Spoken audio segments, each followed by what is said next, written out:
Hi, everyone. While we wait for a few people to come on in, oh, here we go. Let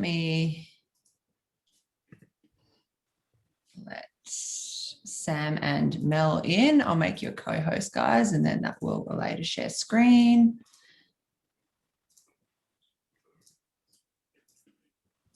Hello. Hello. Nice Hi, to everyone. see you. Nice to see you. Hi. Hi. How are you? Thank you both for being here on a Monday afternoon, which feels a bit like a Sunday because it's a It does. It really does. It's going to be one of those weeks where you can never remember what day of the week it is but can't complain anyway. Thank you both so much for joining us. I'm Hilary. I'm one of the co-founders of Wild Places, and today we have Sam and Mel joining us. Today I'm down in Tasmania, which is the traditional lands of the Palawa and Pakana people, and I'd just like to get you both to acknowledge the lands that you're on today to get us started. If you want to go first, Sam.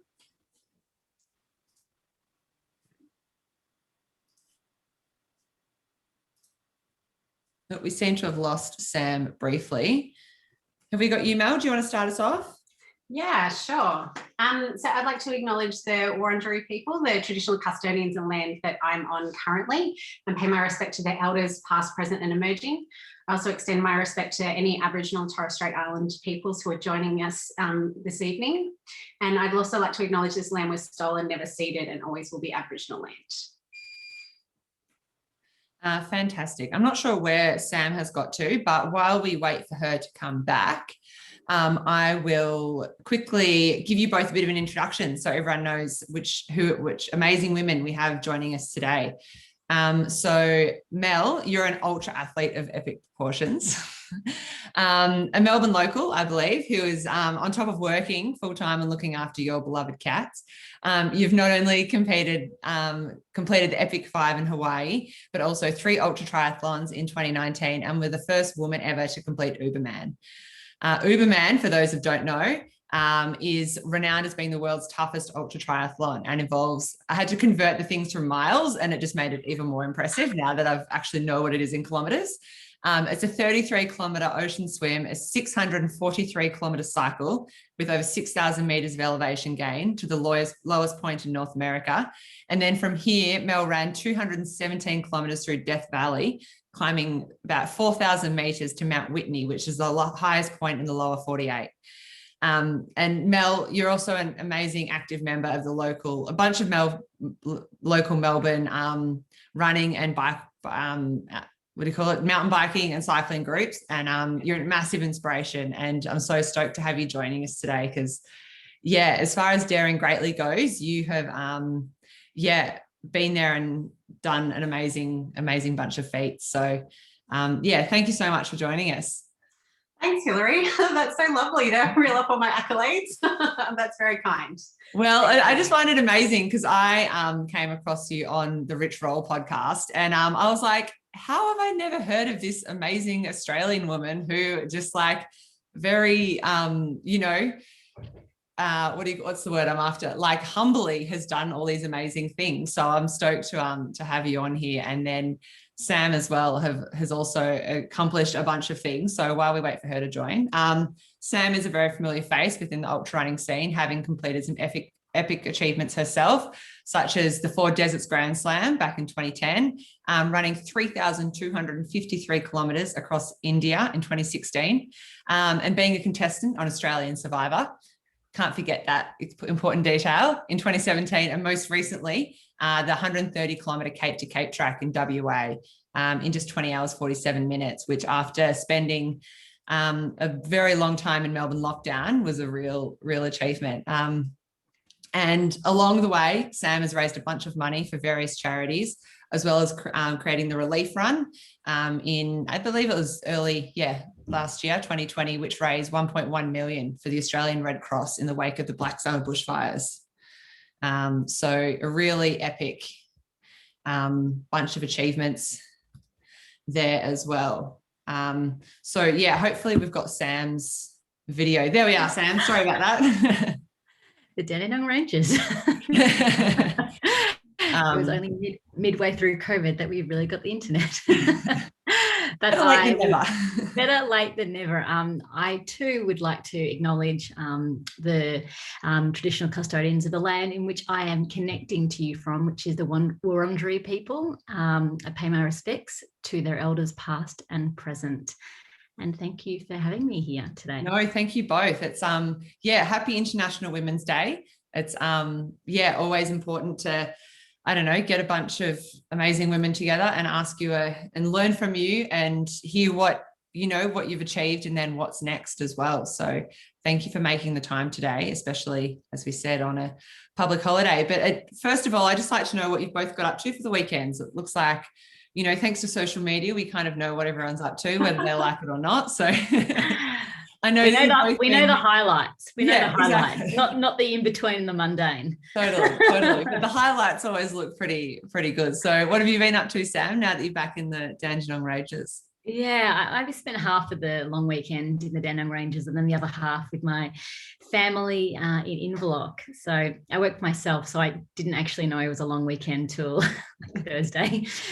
So decided to kind of get together with my family. So it's being physically separated from my family for majority of last year has really made me kind of relish in the times that we get to spend together, and we make it a priority far more now. Yeah, no, it really, you kind of take it for granted, don't you, until, something like COVID comes along. And then, even just, getting out of Melbourne itself was, off the cards for so long. And how about yourself, Mel? Yeah, so I work weekends most of the time. So every time people go public holiday weekend, I'm like, don't know what you're talking about. That's a work day or a not work day. So I attended a International Women's Day forum on Friday with my union. I went for a long run in the Urie Saturday and then worked the last 2 days. So, highlights of going for the run, having fun with a friend, and then you don't see the work part of that. Yeah, totally. And what do you do for work, Mel? I'm a mental health nurse. Oh, nice one. Yeah, one thing that always amazes me is not only do you do ultra triathlons, but trying to train for that around, the work that you do is amazing. And I guess, how have you found that over time? You've obviously made it work for you, but what are the little rituals that you have so you always manage to fit in the long runs and rides and swims around your schedule? Yeah, so I don't work shift work anymore. I did that for 10 years. So I actually found that worked really well to be able to cope with sleep deprivation in the races that I do, because trying to train 20 hours a week on top of doing night shift is just, I do not recommend that to anybody, but if you do, it's good training for future races. I have really good communication with my coach, so I'll put in advance what my roster is, so then she can plan around that. So she knows when my days off are, she knows when my work days are, my appointments, anything that's important that I am not going to miss, I put in my training program ahead of time. And also I don't let myself have any excuses, to be honest. Like if I miss a session, I can't make it up anywhere else. Like everything's just scheduled to a minute at a time sometimes. So like I'll lay everything out the night before, my alarm goes off, I get up straight away. I have 2 cats, you probably see them pacing around in the background sometime.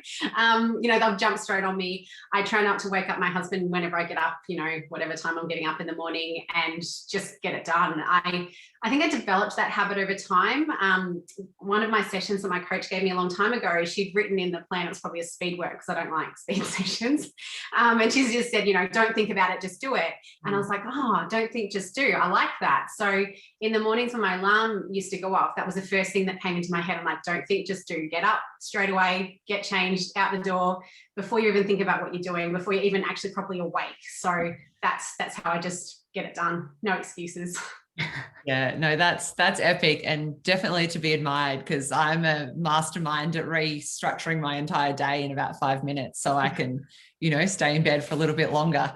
And then, of course, as you get to the end of the day, everything falls in a heap. And I guess for you, Sam, your son's a few years old now, but, how did you find, adjusting to motherhood and trying to, keep doing the things that you love around the responsibilities of, looking after Harry? You mean someone being completely dependent on you for life?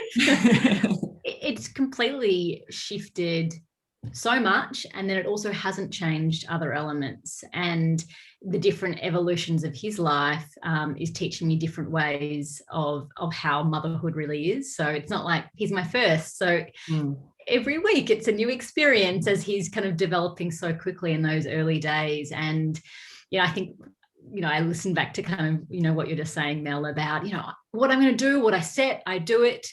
Pre-motherhood, I always did every single thing that I said to myself that I would do, and I would definitely do everything that I declared to the universe that I would do.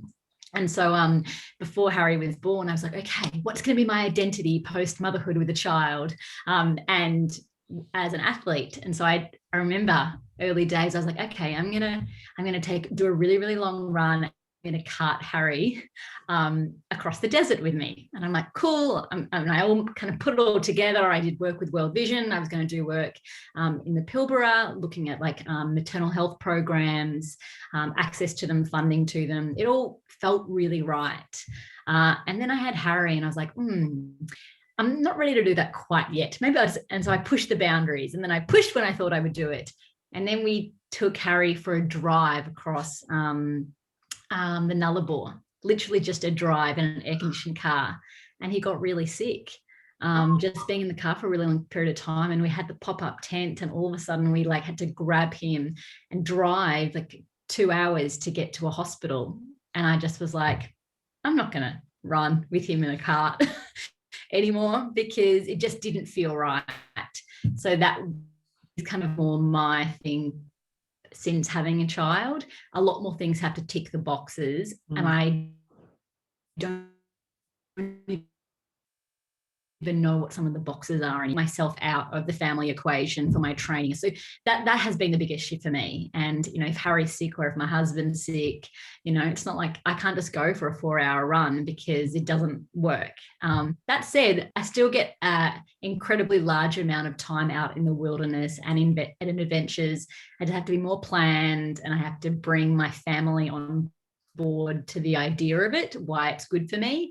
And they know typically if it's good for me, it's going to be good for everybody. So it's just a lot more communication. Yeah, it sounds like it's really key. It's such a everything is logistics, but yeah, as soon as there's a small child involved, it just gets very much more complicated. So I guess the topic for today was Daring Greatly, which is inspired by Brene Brown, who's a pretty epic human. And I guess, but you've both achieved some massive achievements. And for me, I guess part of the reason we wanted to have this seminar was so we can get people like yourselves on and ask questions that we've always, burning questions that we want to know. How do you do that? And for me, it's like, often you think of a big goal, but then at the same time, your immediate kind of reaction to that is to, be a bit scared and think, that's not achievable, or that's a bit crazy. And then, after a while, it kind of sits in the back of your mind, and, you kind of work out those kind of details, and then eventually it becomes something that might seem achievable. But I'm interested to know from both of you, I guess, for you, Mel, Uberman, and then Sam, you've done a bunch of things, but maybe running across India or something in particular that started off as how did that idea come to you? Did someone suggest it, or, had you seen someone else do it and think, that would be epic? And what was your kind of gut reaction to it? And then how did that change over time? If it did, or did you from the minute you knew what you wanted to do, you thought, I've got this? Do you want to go first, Mel? Sure. I can't remember how I first found out about Uberman. My social group, especially on social media and things, is a lot of endurance athletes. And so I'm sure someone somewhere along the line shared a link to it, and I was like, oh, what's this? Let's have a look at this. And what drew me to it was that I had an idea that I'd love to do the Death Valley run, the Badwater run, and I'd love to do the Catalina swim. And so I looked at the event and I was like, oh, okay, so that connects both of those with a bike ride in between to get from one place to the other. So cool. Was basically my thinking of the event. I'm pretty sure it was at least a couple of years in the back of my mind, kind of, circulating around going, okay, yeah, that's something that, you should look at. And for me, if I have something that, what you're saying before, it scares you, it intimidates you, it excites you, those are the two things that really I look at as this is something that I would really want to do. You know, does it scare me? Does it excite me? I'm like, yeah, okay. Because I need that little bit of fear to motivate me to, you know, do all the training that's required, because I know that if I don't, then I won't be successful at the event that I'm doing.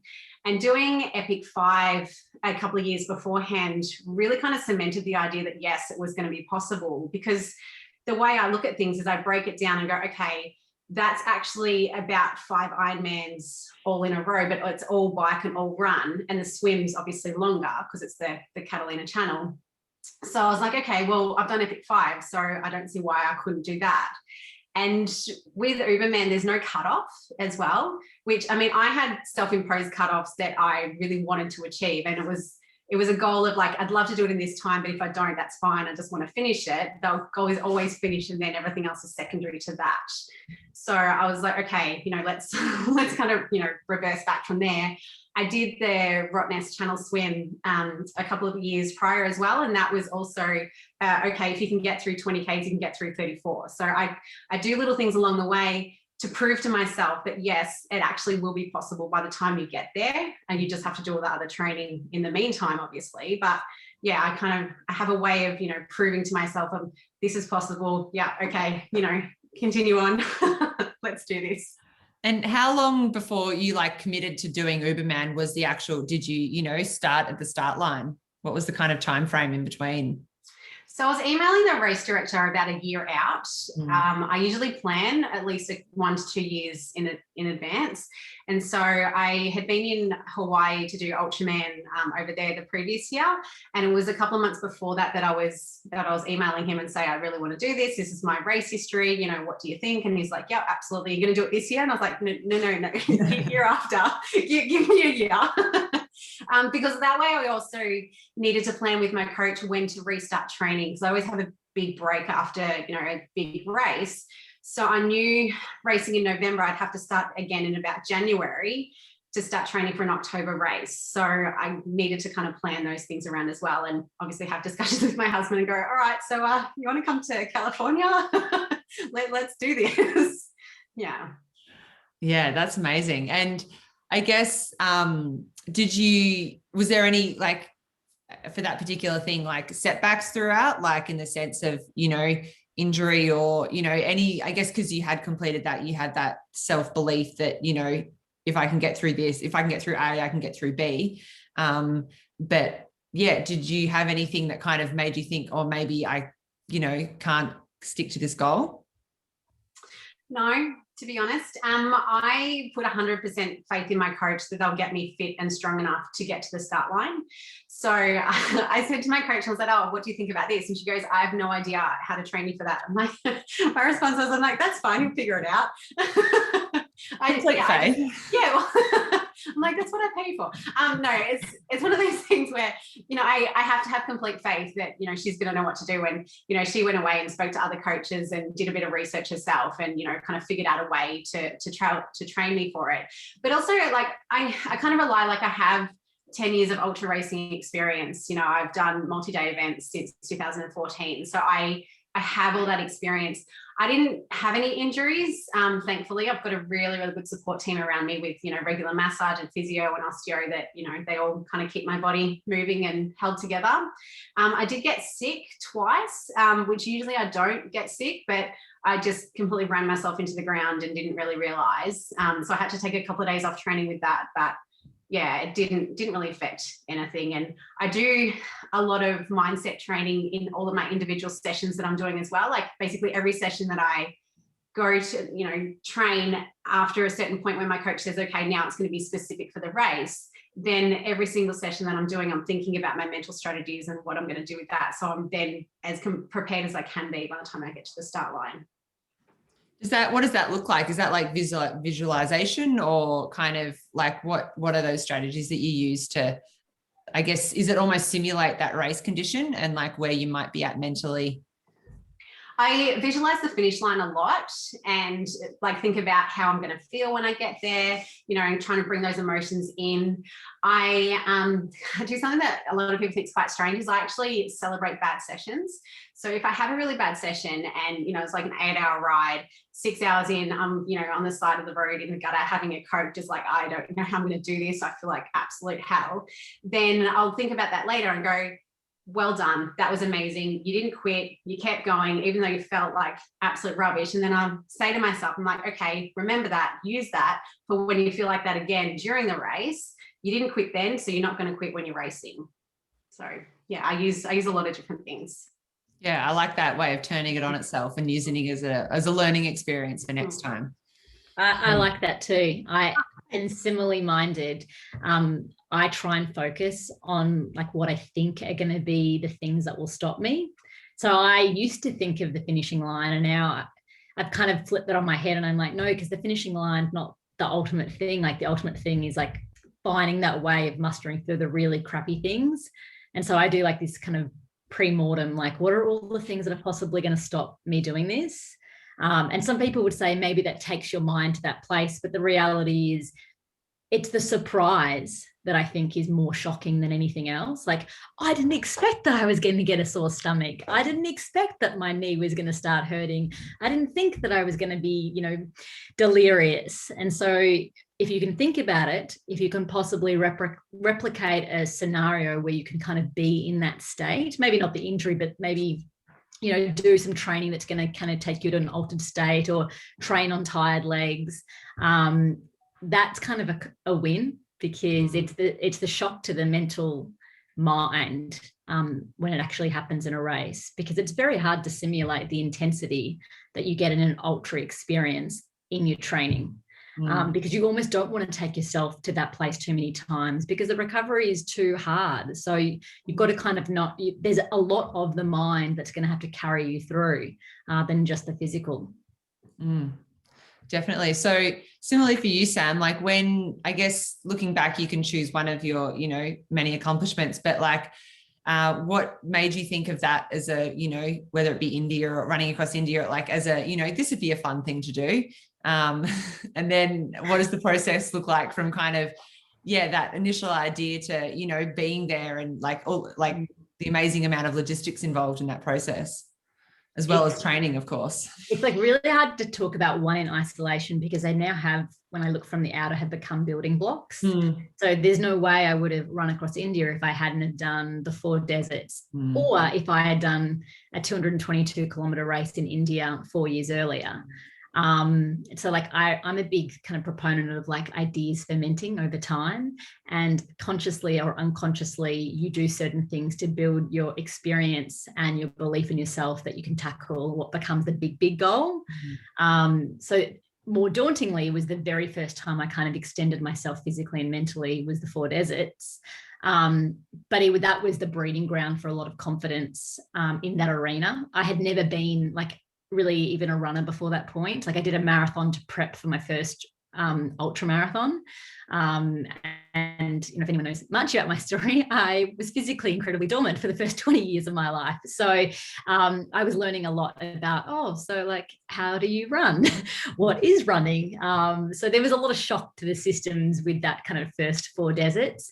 But I remember, you know, even just doing my first half marathon, I remember thinking like, I never even thought a half marathon was a part of my mental vocabulary. And so when you actually can survive it and it to be a somewhat pleasurable experience and to feel that elation, it's very transformative. And I think that is the part that I now look for. I'm like, okay, these experiences, one, are they going to take me on an experience of transformation? Does it make sense in terms of the things that are important to me in my life? Like for me, like using running and adventure as a vehicle for social impact is incredibly integral to my big projects that I do.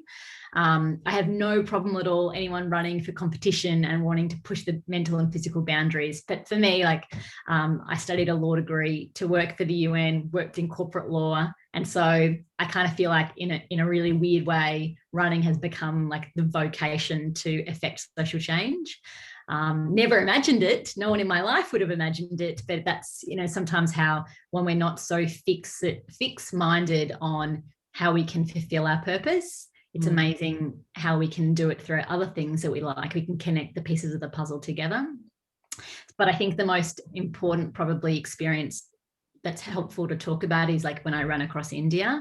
And I very, very first thought of that idea in 2011 when I was first in India.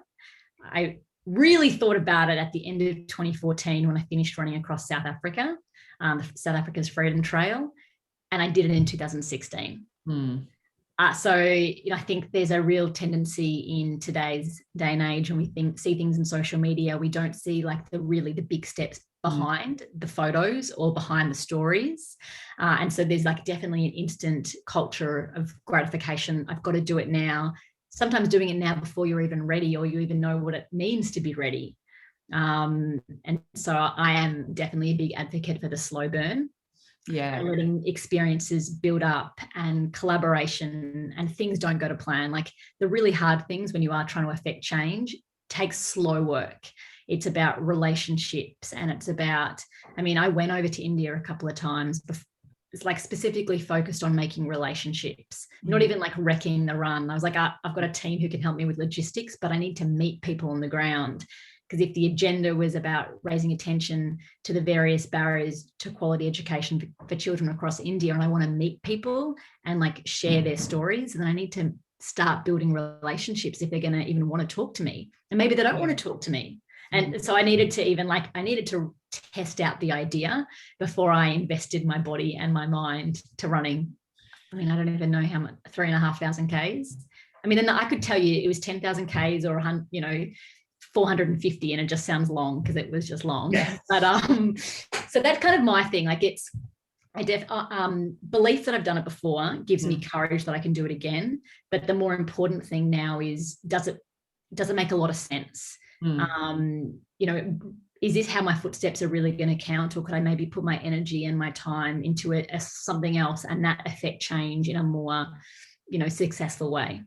Yeah, no, there's certainly something to be said for like that longevity and not rushing into things. And, especially in the ultra world, it kind of, no one starts off thinking, I can run 100K. Like, it comes through those small increments and, and just, like we were, very few people are runners to begin with, whether it be 5K or 50 or whatever, but it's like, not until you kind of dip your toe in the water do you get a sense of, I've done that what's that next kind of, goal. And it's interesting in that running does become quite addictive in the sense that, you're always looking for the next challenge. And and then also, like you said, Sam, if something comes along that kind of has that extra element to it, like in the previous conversation, we're talking about the Takina Trail, down in Tassie, which is to raise money for the Bob Brown Foundation. And like, it is a race, but it's not about, crossing the finish line first. It's kind of got that greater purpose to it. And, at the end of the day, you kind of need that motivator more than, training is good. But if you've got that, bigger goal behind it, it certainly helps incentivize you to get up and, commit to it and see it through day to day. I think different stages of your life, you're wired differently as well. I think my 20s were very much about saying yes, yes, yes to a lot of things because I didn't really know what I was really drawn to. And now I'm learning, how do I start saying no so I can really focus on the fewer things? And I'm not great at it, to be perfectly honest, but it's like this constant like practice that I do. And I do try and like everything kind of feeds itself in together. And I think it's really cool when you can craft a career, and I feel very lucky I'm in that position, but it's taken a lot of work to craft a career where I can link, endurance and adventure with social advocacy and communication and tie them all in together. And it's a lot of trial and error, but I just think like know where you are in your life, what you're drawn to do. And if you're in a place where you just want to go, yes, yes, yes, and try and push the boundaries, do it, like throw yourself into it. Or if you're wanting to be a bit more curated and careful and about that process, take that approach.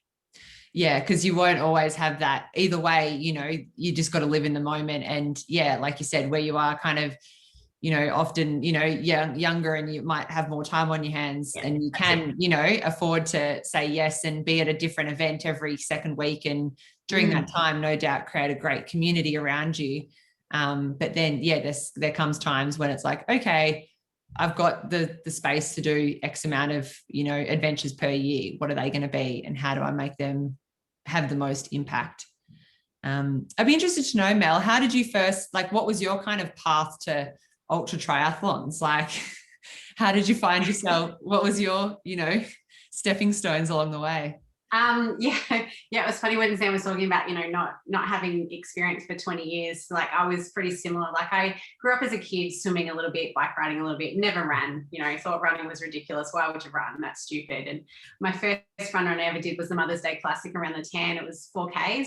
I looked at the 8K runners and went, you are insane. Good. So I kind of like to reflect back on that. It's well, everyone starts somewhere. So I also started doing triathlons around that time because I saw a friend do a race and I'm like, that looks really fun, but I need to get into running to actually be able to do that. And I found slowly, so I did the first triathlon, I think it was 2005. And I realized the longer I went, the more I enjoyed it. And, I set myself the goal of running a half marathon. So I was like, all right, well, that'll be a good way to just focus on my running and, get that up to speed a little bit. And I did that. And I'm like, that was amazing. I just kept going longer and longer. And my first half Ironman that I did, I crossed the finish line and I said to a friend, I'm like, oh, I'm going to do that again. I want to do that again right now. It's just like, what is wrong with you? So I found out about Ultraman by reading Rich Roll's book, and I found out Rich. I found out about that, and at the time I also found out about Epic 5, and I'm like, Epic 5 is way too much, but I think Ultraman is definitely a possibility. And so I had done 2 Ironmans that time. That was 2010. And so I set myself a 4-year goal to be able to get to the start line of an Ultraman race. Because I just said to myself, I'm like, if I start training for that now, I'm going to be riddled with injuries and I'm not even going to get to the start line because I just don't have the physical ability and, the athletic resume to even start trying to do that. And as it turned out, I ended up breaking a vertebrae in my back 9 months before I got to the start line. So I had a lot of challenges thrown my way to even get there and get through it. But I found that's still probably one of my hardest but most rewarding races that I've ever done because of just everything that could have gone wrong went wrong and was just absolutely ridiculous on how hard it was. And I still finished. So I still, think that's one of my most proudest moments that I've had.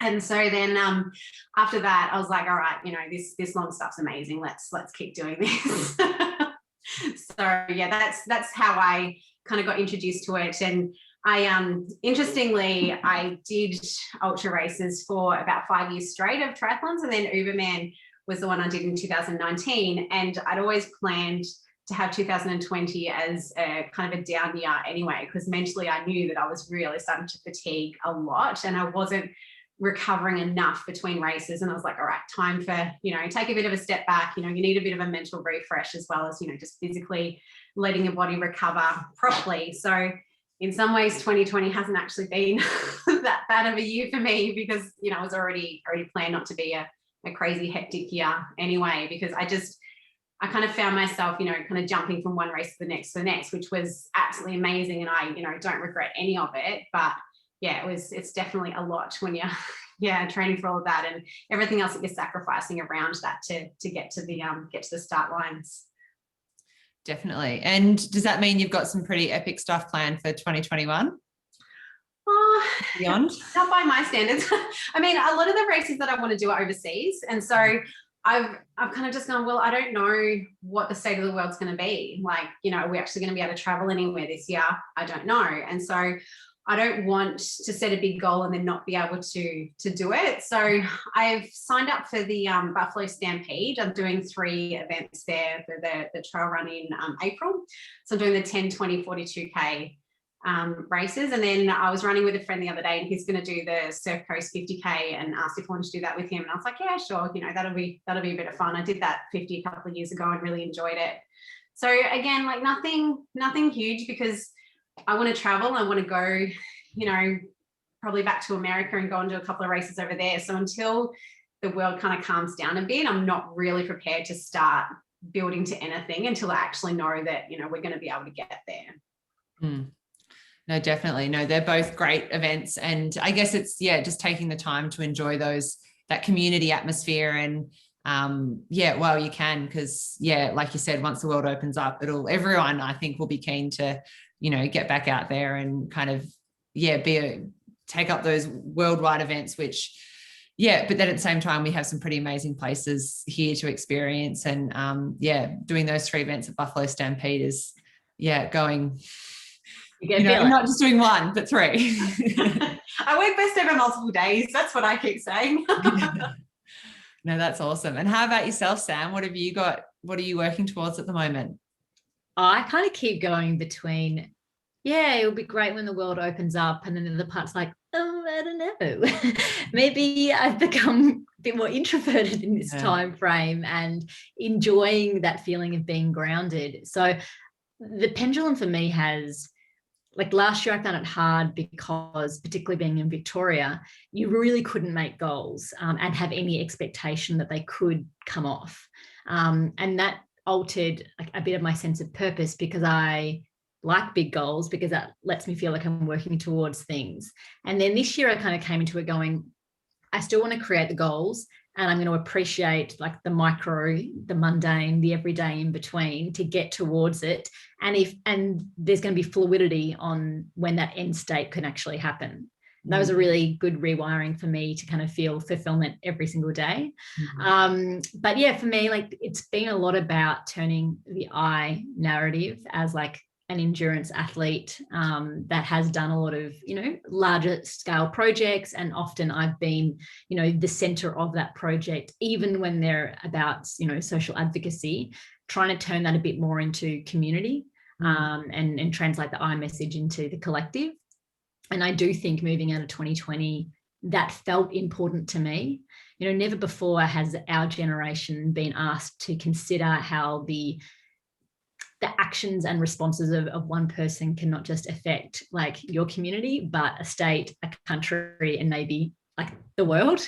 Like we've never been asked to do that. Like we, you know, our particular generation weren't set off to war, you know, with conscriptions. So for me, like Her Trails was a platform that I've been creating with a really good friend called Beck Wilcock. She's a Nike master trainer, originally from Sydney, now based in LA, and we met on the trails. And the trails were some of the most beautiful friendships for me that have really happened, because you speak a similar language. So Beck and I have very unique skill sets, and she's very much on programming and strength. And I'm very much about like mindset and like thinking long and kind of like trail energy. So we've been creating like platforms to encourage women to be skilled and brave to be in wild spaces and have adventures, and to create your own. You know, you don't need to wait for a race to, you know, enjoy your planning and to feel like someone's going to have your back to know how to plan. So our first program that we're launching is just a half trail marathon program. And it's very holistic with the strength, mobility, audio guided long run podcast each week based on time, not distance. You know, mindset tips, trail tips. You know, we're working with some awesome women. So I could talk for ages because I'm so jazzed up on it. But that's been just such a pleasure to kind of shift my axis a little bit and work on things that are actually using some of the skill sets that I've learned through the years and being able to kind of create them a platform for other people to turn them into their own formula. I've always said that, you know, for people, you know, you don't want to become the carbon copy of anyone else, but by standing on the shoulders of like giants, you can actually cut time dramatically in some of your own learning processes. And it was something that I always did. Like I always looked to people who were doing bigger, harder, faster, longer projects. And I tried to like, okay, well, that seems to work well and I can make that work. And so I think more women doing that, because I felt like I only had to look at men doing that. And so, you know, I'm making a really conscious effort myself to bring more female experts into my world and to use them through the platform that we're using as well. Yeah.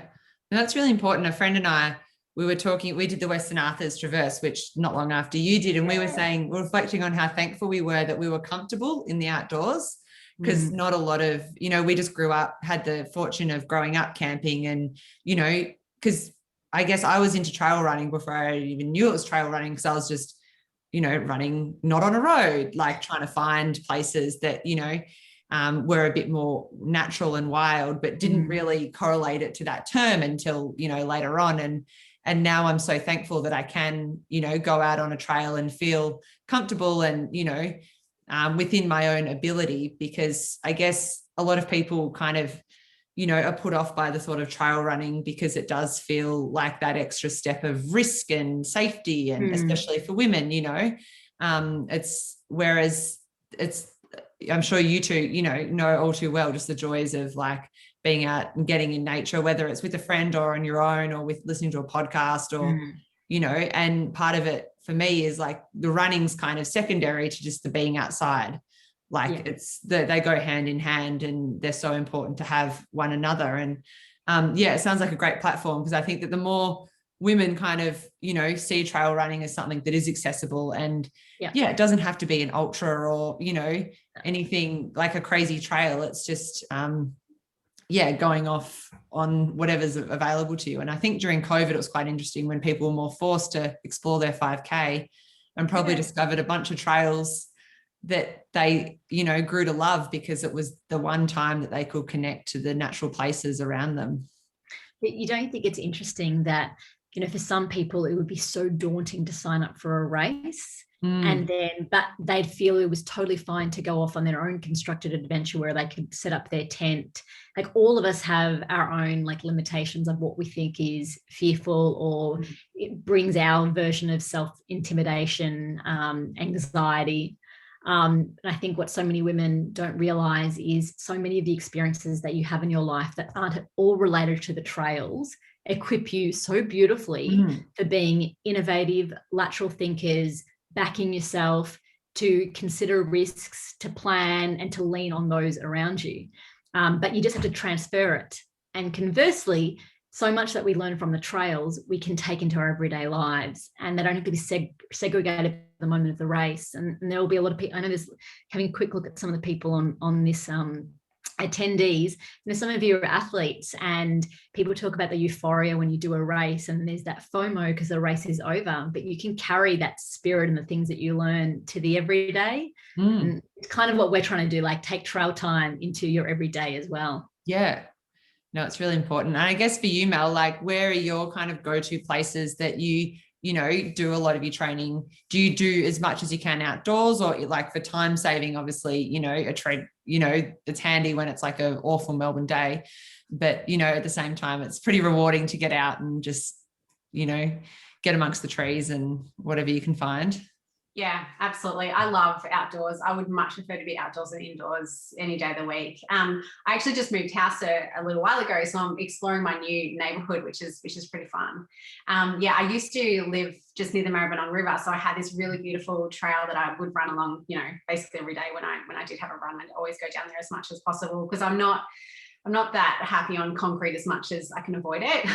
But now I've got other places around that I can try and explore, and I'm about 40 minutes away from the Urie, so I get out there as much as I can as well. I just absolutely love it out there. There's so many trails. Like I was there on the weekend, and the car parks were full, but you hardly saw anyone, out the back when you're kind of up and away. And like a lot of people don't necessarily go exploring as far as I do. So you can also like be around people, but be alone at the same time, which is absolutely magical. I love it.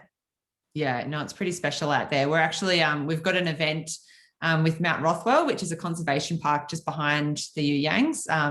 We're going to do having an event there in September to raise money for, they need a new predator-proof fence because they're rewilding all these amazing wallabies and bettongs and incredible Australian wildlife there. So we spent a bit of time out there, and it's a really unique place. And it's, the Uyangs there's always a car in the car park. There's always, it's just such a like utilized resource, and it just shows how important those spaces close to cities, that being in between Geelong and Melbourne is really important, and also something with a bit of elevation, because you got to take what you can get around here. Yeah, absolutely. Where I am, it's so flat. I was like, okay, like run up and down the path. I'm like, that'll give me a little bit of heels. Well, we're almost coming to our end of our time, which is a bit disappointing, but is there anything that either of you haven't had the chance to say that, you know, has kind of come up during the conversation that you'd like to say before we head off? No, you've done beautiful facilitation of conversation. I guess any kind of, there's probably a lot of people out there that, you know, might be new to the trail running world. And I guess whether it be, you know, like we said, a 5K or a 20K, or, you know, getting addicted and just, you know, keeping on kind of increasing those limits. But like, what has been a piece of advice or a quote or something that's kind of, you know, stuck with you? I loved yours, Mel, with your "don't think, just go." I need to certainly adopt that into my repertoire. But anything, or like people out there that kind of, you know, have really been great female mentors to you throughout your, you know, careers and as athletes, and, you know, just getting out on the trails. I've always, you go, Sam. There you go. There you go. Thank you. I was thinking about this question before when you're talking about, you know, like female role models and things. And I look to a lot of women in my life, and I look to, you know, like people who contact me and say, oh, you know, you inspire me to do a 5K, or, you know, like get out the door and run and whatever. And then that inspires me in turn. I was like, well, that's amazing. Like, you know, I want to keep going, and I want to, you know, keep getting as many women out there into any kind of activity that they want. And I guess I always just want to say, like, it doesn't have to be running. Like, running is amazing. I love trail running, but if that's not for you, find what you want and like find your passion and, you know, go after that. Like, my mum is a swimmer, and she did the English Channel in a relay team in 2019, and that inspires me as well. Like, she's mid-60s and she's out, you know, crashing these absolute, you know, mega goals, and absolutely love it. And so, you know, I get a lot of inspiration from that. But I think for me, one of the things that I, you know, always try and remind, especially new people getting into sport, is not to aim for perfection, because failure will happen. It happens to everybody, and don't let that stop you. So, you know, like if you go for, you know, a 5K run and you had to walk some of it, who cares? You know, you still got out there, you still did something, you still, you know, did something, you know, you achieved something, and that is absolutely amazing. So, you know, celebrate your achievements.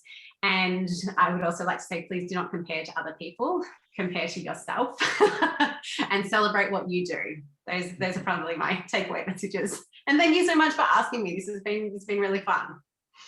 Oh. I always like the saying, if you want something that you've never had, you have to do something that you've never done. And also, like, it's not meant to kind of go to plan. Like, if it was meant to go exactly the way that you thought, is it really an adventure, and is it really a stretch? And I think it's kind of the celebrating when it doesn't kind of go to plan and go, oh, this is what I actually signed up for. Like, this is where I'm going to grow. You know, this is where I'm going to kind of learn a bit more about myself than perhaps I wouldn't have if I just chose something that was exactly what I knew at the process and the end state were going to be. But I would say, just if you're, you know, start small, build up, surround yourself with a really great tribe of people who kind of help the fire internally roar. You know, I've found that the people that I reach out to when I have an idea is not my husband. It's my girlfriends, because they help that internal fire roar. And then, like, once it's roaring really, really high, then I do like the critical analysis of the idea. But if you're not excited and passionate by the early concept of it, then as soon as like you get to knocking it down to all the ways to make it feasible and possible, you're just going to go, oh, it's too hard basket. So you've got to kind of debunk the challenge of sometimes crafting things from nothing. And that's probably been the thing that I've done better than anything else I've done, is creating something from a raw idea and building it into something. And I think it's the tribe of people that you choose to surround yourself with that help fuel the idea. Very true. I love the Yvonne Chouinard quote. It's not an adventure until something goes wrong. Yeah, and it's totally true in all forms of life as well, you know. But yeah, it's just, and that's a great thing when you do have a group of friends around you. You know, you can laugh about it, maybe not in the time, but there will come a time when, you know, it all is forgotten, and it just makes those memories even more memorable. Awesome. Well, thank you so much for coming. It's been a fantastic conversation, and I'm so glad that to have you two, as I feel very honoured. I feel like Rich Roll and I are like in a special club of Australian ultra endurance athlete interviewees now. You're just like, I'm just going to take all these Australian podcast guests. But yeah, thank you so much for taking the time out. And yeah, fantastic to meet you both. And I look forward to seeing you hopefully at Surf Coast, Mel. Oh yeah. And yeah, definitely. No doubt, maybe you on a hiking trail somewhere soon, Sam. Yeah, we'll do a hiking trail. Awesome. Excellent. Thank you both so much. See everyone. Have a great night. Thanks. See everyone soon for the next session. Thanks, guys. Thanks.